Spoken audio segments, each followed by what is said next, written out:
Ward number 4 से नवनिर्वाचित MC Alka Saini ने चुनाव में शानदार जीत दर्ज करने के बाद वार्ड की जनता का दिल से आभार जताया है। एक विशेष बातचीत के दौरान उन्होंने अपनी प्राथमिकताओं और क्षेत्र की गंभीर समस्याओं को प्रमुखता से सामने रखा।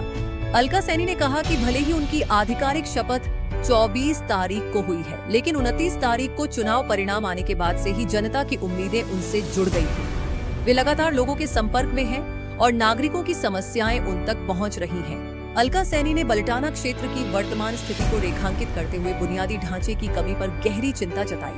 अलका सैनी ने अंत में क्षेत्र के नागरिकों को पूरी तरह आश्वस्त करते हुए कहा कि वार्ड की इन सभी मूलभूत समस्याओं को स्थायी रूप से दूर करना ही उनका सबसे पहला और मुख्य मकसद रहेगा।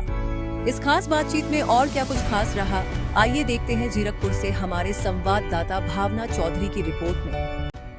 नमस्कार, लाइव इंडिया न्यूज़ 24 देख रहे सभी दर्शकों को मेरा प्यार भरा सत श्री अकाल।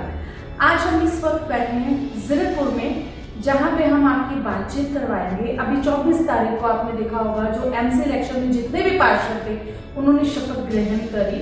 अपनी अपने जगह पर उन्होंने बातचीत की और एक लोगों के मुद्दों को सराहा कि अब से आगे काम हम लोग कैसे किस तरीके से स्टार्ट करेंगे। और आपने वो भी देखा कि आम आदमी पार्टी से भी अध्यक्ष चुने गए।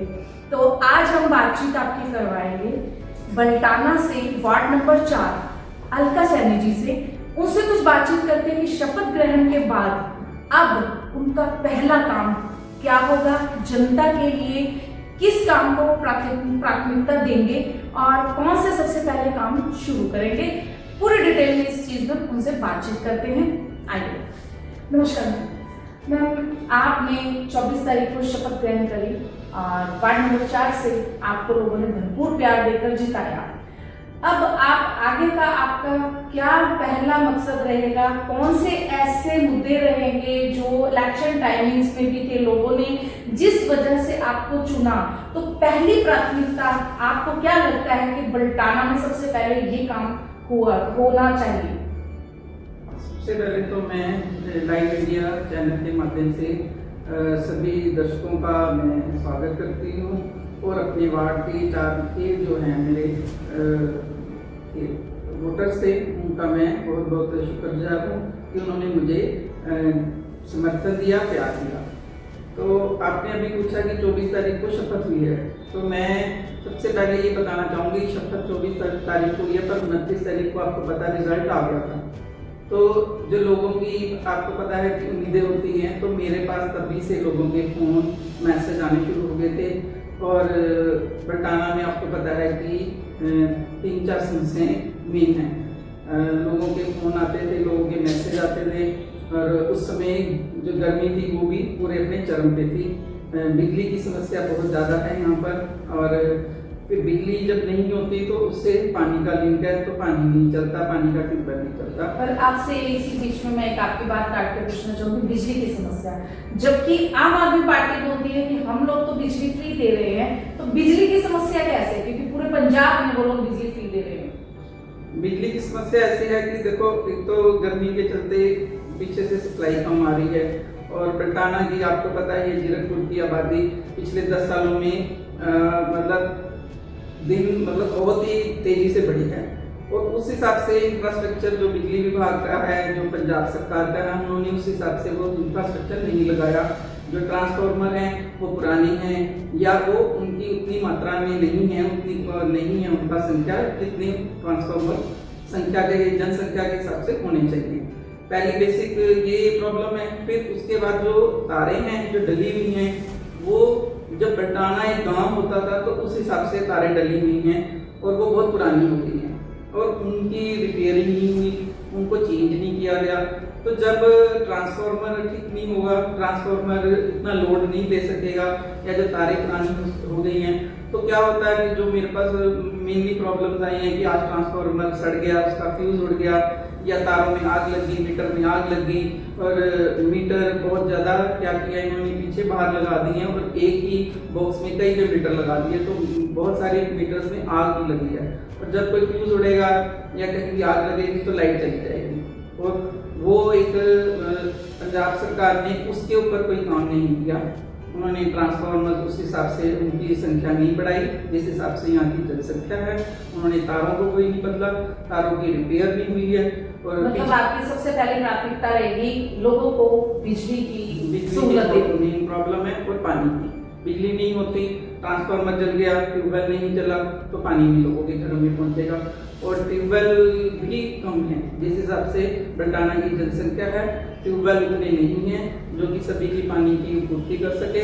और कहीं प्रेशर है, कहीं प्रेशर नहीं है, कहीं पहुंच रहा है पानी, कहीं नहीं पहुंच रहा। और वैसे तो पंजाब 5 नदियों का, 5 दरियाओं का राज्य है, पर अभी भी यहाँ पर किसी भी दरिया का पानी मुझे नहीं लगता पंजाब के किसी भी शहर में आता होगा। जीरकपुर में तो नहीं आता, जबकि चंडीगढ़ तक पाखड़ा नहर का पानी आता था जब हम वहाँ रहते थे।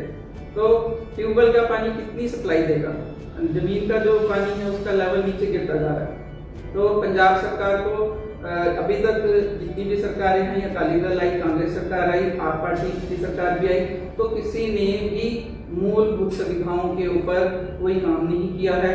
पंचकुला में देखें आप, और स्टेट्स में देखें, सोलर पैनल बहुत लग रहे हैं। सोलर पैनल से एक तो जहाँ पर जिस घर पे लगता है वहाँ को बिजली फ्री हो जाती है और सरकार के पास भी बिजली, एक्स्ट्रा बिजली जाती है, तो बिजली की जो शॉर्टेज है वो खत्म हो जाती है।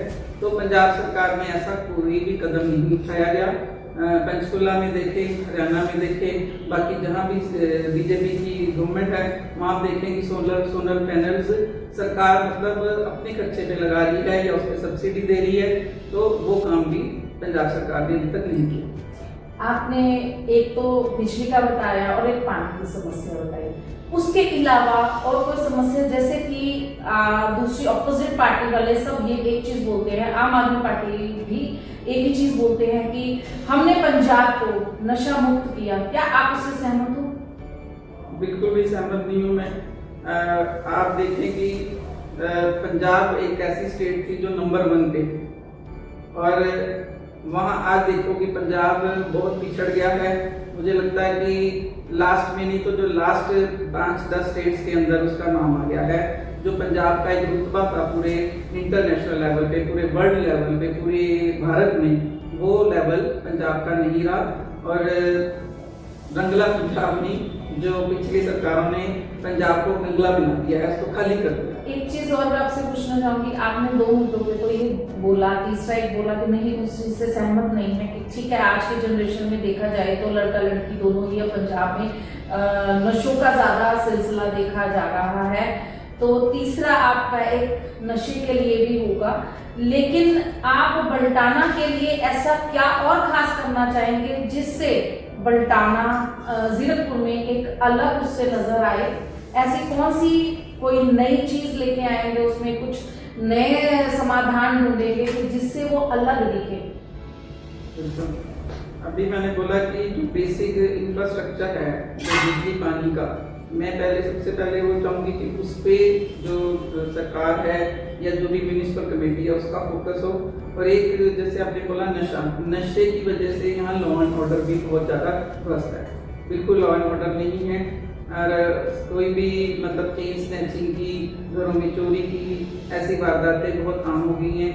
महिलाएं अपने आप को सुरक्षित महसूस नहीं कर रही हैं। अभी मैंने बोला कि मतलब तो मैंने अभी पीछे ही 3 दिन पहले अपने बोर्ड लगाए थे धन्यवाद के, तो अभी उसको 1 दिन भी नहीं लगा हुआ था, वो किसी ने उसको फाड़ दिया। और मतलब ऐसी जो घटिया हरकतें हैं मेरे हिसाब से जो एक सभ्य समाज को शोभा नहीं देती, ऐसी हरकतें नहीं होनी चाहिए।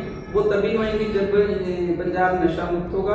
उसके लिए मैंने अपने यहाँ के थाना इंचार्ज को भी, SHO साहब को मैंने उनको रिक्वेस्ट डाली है कि यहाँ पर बल्टाना में एक पुलिस बूथ बना दें। पुलिस चौकी नहीं बना सकते, मतलब कुछ वहाँ पर पुलिस की व्यवस्था 24 घंटे होनी चाहिए, ताकि जो ऐसे तत्व हैं, जो शरारती तत्व हैं, उनको थोड़ा डर रहे या उस पर रोक लग सके। शुक्रिया मैम। आपने सुना कि अलका जी ने जो चीज़ें मुद्दे उठाए करे, जो बेसिक नीड्स हैं, उस पर उन्होंने सबसे पहले बोला कि बिजली और पानी जो घर की एक बेसिक नीड है, जिसके बिना एक घर भी नहीं चल सकता, तो वो सबसे पहले बल्टाना वासियों को, सबको वो सहूलत देना चाहते हैं। दूसरा इन्होंने बोला कि वहां पे लड़कियां सेफ नहीं है, लेडीज सेफ नहीं है, और जो ये चोरी होती है, बच्चों की चोरी होती है, चेन स्नैचिंग होती है, तो उस पर भी उन्होंने एक चीज मांग करी है कि मेरी प्राथमिकता ये रहेगी कि वहां पर भी एक बूथ पुलिस का या फिर पुलिस की नाकाबंदी या कुछ ना कुछ पुलिस के कर्मचारी वहां पे मौजूद रहें, ताकि वहां पे कोई भी बहन, किसी की भी बेटी वो निश्चिंत होकर अपने काम कर सके, अपनी पढ़ाई कर सके। तो उन चीजों के लिए उन्होंने एक कदम आगे अब बढ़ा लिया है कि हम बातचीत अब करनी स्टार्ट करेंगे और ये जल्दी से जल्दी आगे लोगों को हर चीज की सहूलत देने की पूरी जिम्मेदारी निभाएंगे, पूरी कोशिश करेंगे। जिन्होंने उनको प्यार से अपने दिलों में जगह देकर एक पार्षद बनाया वार्ड नंबर 4 से। देखते रहिए ऐसे ही लाइव इंडिया न्यूज़ 24 के साथ भावना चौधरी, जीरकपुर।